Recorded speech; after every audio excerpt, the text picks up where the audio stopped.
Assalamualaikum warahmatullahi wabarakatuh. Halo semua, welcome back to my class.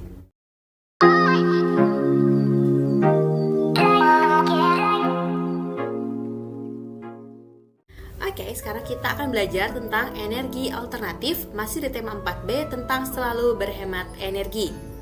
Kemarin kita sudah belajar tentang perubahan energi. Masih ingat tentang perubahan energi? Ada perubahan listrik menjadi gerak, listrik menjadi panas, listrik menjadi cahaya, dan manfaatnya bagi kehidupan kita sehari-hari. Nah, sekarang kita akan belajar tentang energi alternatif. Tujuan pembelajaran hari ini adalah agar kamu mengetahui macam-macam energi alternatif, agar kamu mengetahui cara mengubah energi alternatif menjadi energi yang kita butuhkan, dan agar kamu mengetahui keuntungan dan kelemahan dari energi alternatif. Kita akan belajar tentang macam-macam energi alternatif, cara menggunakan energi alternatif, dan keuntungan dan kelemahan dari energi alternatif.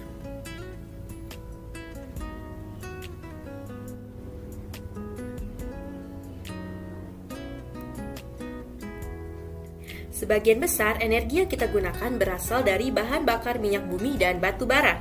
Bahan bakar itu disebut bahan bakar fosil karena berasal dari makhluk hidup.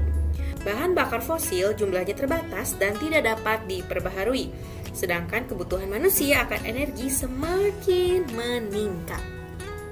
Nah, ini adalah negara-negara penghasil minyak bumi terbesar adalah di Arab Saudi, di Irak, dan di Iran.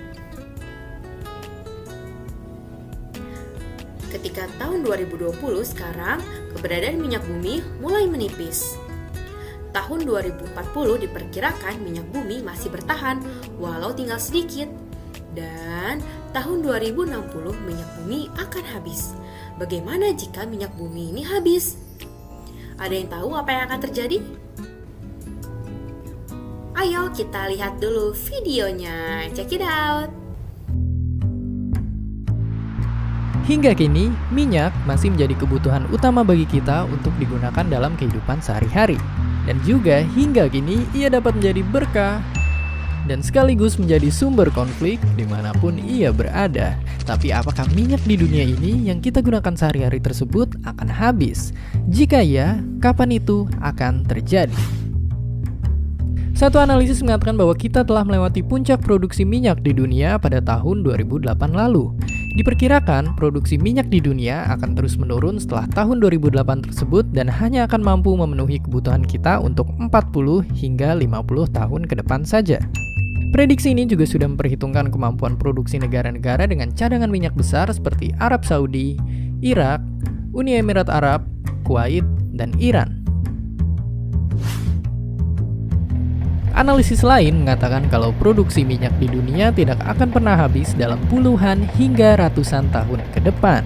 Itu diprediksikan karena teknik pengeboran minyak kita yang akan semakin bisa mencapai tempat yang jauh lebih dalam dari teknologi pengeboran kita sekarang. Ini juga didukung oleh pandangan ekonomi yang mengatakan bahwa saat produksi minyak kita semakin terbatas, kita akan mencari teknologi yang lebih hemat minyak sehingga stok minyak kita pun akan terus tetap ada.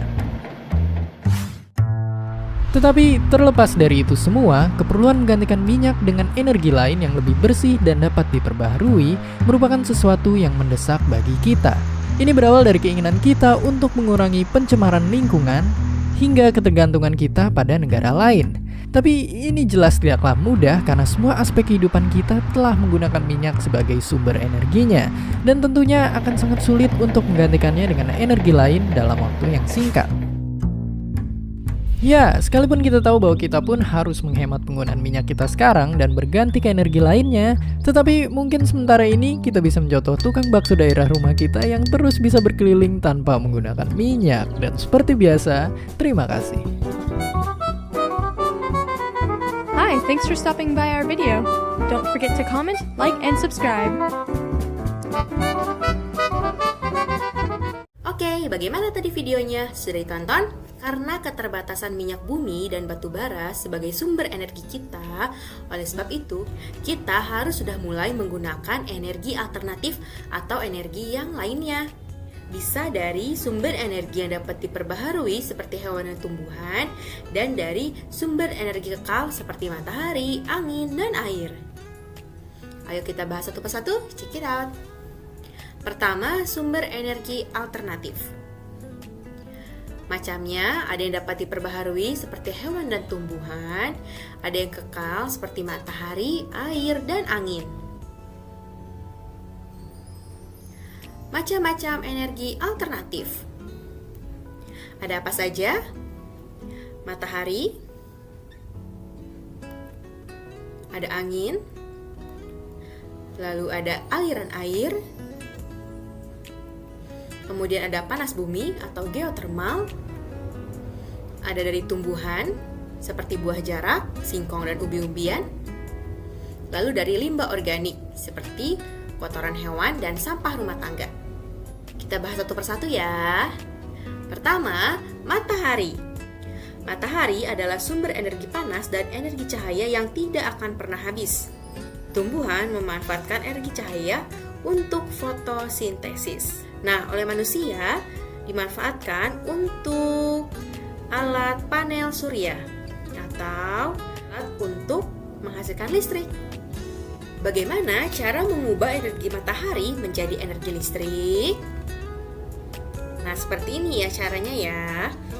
Energi panas yang dihasilkan oleh cahaya matahari dapat diubah menjadi energi listrik oleh panel surya atau sel surya. Sel surya adalah lembaran yang terbuat dari silikon tipis. Energi matahari yang ditangkap oleh panel surya nanti akan dikumpulkan oleh sel surya, selanjutnya nanti akan diubah menjadi listrik. Bisa untuk menyalakan lampu, TV, radio, dan alat-alat listrik lainnya. Yang kedua ada angin. Angin adalah udara yang bergerak karena perbedaan tekanan. Angin dapat diubah menjadi listrik. Bagaimana caranya? Turbin angin biasanya terdapat di daerah yang berangin kencang. Di dalam turbin angin terdapat generator yang berfungsi untuk membangkitkan listrik. Ketika angin kencang berhembus, baling-baling akan berputar. Generator yang terhubung dengan baling-baling akan ikut berputar sehingga nanti listrik akan menyala. Lalu ada aliran air atau hidroelektrik. Air selalu mengalir dari tempat yang tinggi ke tempat yang rendah. Air yang mengalir memiliki energi gerak yang dapat diubah menjadi energi listrik. Semakin cepat aliran air, semakin besar listrik yang dihasilkan. Aliran air akan memutar baling-baling kincir yang dihubungkan dengan generator, sehingga nanti generator akan menghasilkan listrik. Lalu ada panas bumi atau geotermal. Panas bumi berasal dari dalam bumi. Energi panas dari dalam bumi dapat menghasilkan uap air yang menyembur ke udara. Uap air inilah yang nanti akan menggerakkan turbin dan menghasilkan energi listrik. Lalu ada tumbuhan atau biofuel. Beberapa tumbuhan dapat dibuat menjadi bahan bakar atau biofuel. Misalnya, buah jarak dan kelapa sawit dapat diolah menjadi biodiesel pengganti solar. Serta singkong dan tebu yang dapat diolah menjadi bioetanol atau pengganti bensin. Ibu akan sedikit bercerita tentang buah jarak ya. Pohon jarak merupakan tanaman yang berasal dari Amerika Selatan. Tanaman ini sudah dikenal luas oleh masyarakat Indonesia sejak tahun 1940-an. Pada waktu itu, penjajah Jepang menggunakan minyak jarak sebagai bahan bakar untuk penerangan rumah penduduk. Selain itu, minyak jarak juga digunakan sebagai penggerak alat perang oleh tentara Jepang. Oleh karena itu, kegunaan minyak jarak sebagai energi alternatif telah lama dikenal oleh masyarakat Indonesia.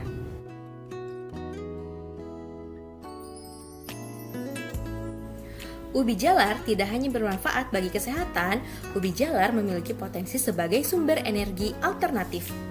Ubi jalar dapat diolah menjadi penghasil bioetanol.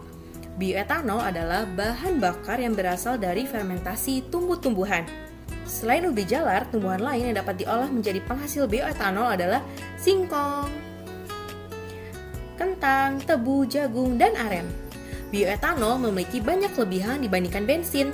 Beberapa kelebihan bioetanol adalah sumber daya alam yang dapat diperbaharui dan tidak menimbulkan pencemaran udara.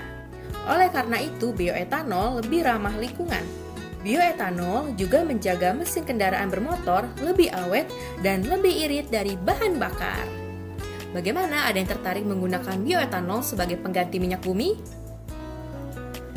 Lalu ada limbah organik atau biogas. Limbah organik adalah limbah yang berasal dari makhluk hidup, seperti kotoran hewan, limbah pertanian, dan limbah rumah tangga, misalnya sisa-sisa makanan. Sampah tersebut dapat menghasilkan biogas. Biogas dapat digunakan sebagai bahan bakar untuk memasak. Dalam skala yang besar, biogas juga dapat menghasilkan energi listrik untuk penerangan. Di sini ada yang rumahnya sudah menggunakan biogas? Nah, itulah beberapa energi alternatif yang bisa kita gunakan sebagai pengganti minyak bumi. Sekarang, kita cari tahu kelemahan dan kelebihan dari energi alternatif. Keuntungan dari energi alternatif. Pertama, energi alternatif lebih bersih dan tidak berpolusi. Karena bioetanol dan biodiesel menghasilkan asap yang tidak berbahaya bagi makhluk hidup. Kendaraan yang menggunakan tenaga surya dan tenaga angin juga tidak menghasilkan asap yang dapat meracuni makhluk hidup. Energi alternatif tidak akan pernah habis. Energi dari matahari, angin, dan air tidak akan pernah habis walaupun digunakan terus-menerus. Begitu juga dengan biogas. Bahan baku biogas adalah limbah organik yang selalu ada dari sampah pertanian dan sampah peternakan ataupun dari sampah rumah tangga. Energi alternatif lebih murah. Energi matahari, angin, dan air diperoleh secara gratis. Oleh karena itu, jauh lebih murah daripada minyak bumi dan batu bara. Tapi di balik keuntungannya, ada juga beberapa kelemahan dari energi alternatif. Ada apa saja? Pertama, peralatan yang harganya mahal. Terutama alat-alat panel surya memang harganya lumayan mahal. Tapi ini untuk pertamanya saja. Selanjutnya akan lebih hemat karena hanya memanfaatkan cahaya matahari. Yang kedua, tidak banyak orang yang tahu bagaimana cara mengolah sampah organik menjadi biogas sehingga masyarakat belum bisa menghasilkan biogas sendiri. Atau tidak semua orang tahu bagaimana cara memasang panel surya, cara kerja panel surya, dan bagaimana keuntungan dari panel surya. Dan yang ketiga, perlu memodifikasi mesin motor atau mobil jika ingin menggunakan bioetanol sebagai pengganti bensin. Tapi di balik beberapa kelemahannya ini, tidak menjadi halangan untuk kita menjadikan energi alternatif sebagai pengganti energi yang berasal dari minyak bumi dan batu bara. Karena pada dasarnya, minyak bumi dan batu bara akan habis. Jadi kita harus mencari pengganti dari minyak bumi dan batu bara, yaitu dengan memanfaatkan energi alternatif sebaik-baiknya. Sekarang tugas kalian di rumah, kerjakan halaman 89 nomor 1 sampai nomor 5. Terima kasih sudah menonton video ini. Jika ada yang ingin tanyakan, boleh tanyakan langsung ke wali kelasnya. Sampai jumpa di video selanjutnya. Wassalamualaikum warahmatullahi wabarakatuh. Bye bye, love ya.